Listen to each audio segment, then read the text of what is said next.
Hello, this is Shobha. Welcome back to my channel. আজকে আমি সবার জন্য বানাবো ফুলরি মশালা।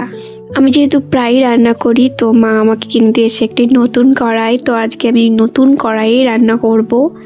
সো আমি এক্সাইটেড। তাই প্রথমে ওভেনে কড়াই বসিয়ে কড়াইটা গরম হওয়ার পর তেলটা গরম করে দিয়ে দিয়েছিলাম কুচনো পেঁয়াজ আর একটা লঙ্কা। যেহেতু আমার বাড়িতে খুব একটা ঝাল কেউ খায় না, তাই আমি একটাই লঙ্কা দিয়েছি, কিন্তু বেশি ঝাল হলে একটু বেশি ভালো লাগে।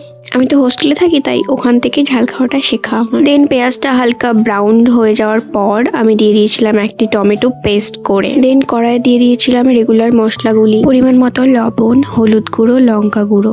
আমাদের বাড়িতে যেহেতু একটু কম মশলাই পছন্দ করে, তো আমি কম মশলাই দিয়েছি। এখানে আরও মশলাও ইউজ করতে পারেন আপনারা চাই।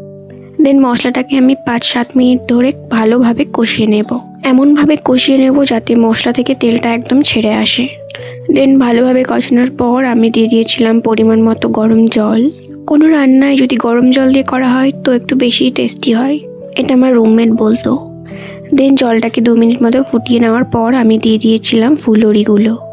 এই ফুলরিগুলো আমি কিনেছি। আমাদের দিকে এখন শীতের টাইমে প্রায় বিক্রি করতে আসে এই ফুলরিগুলো। এখন তো ধানের সিজন, তো মানুষ ধান দিয়ে গ্রামের দিকে এই ফুলরিগুলো কেনে। সো 2 মিনিট ফুটিয়ে উপর থেকে ধনেপাতা ছিটিয়ে দিয়েছিলাম।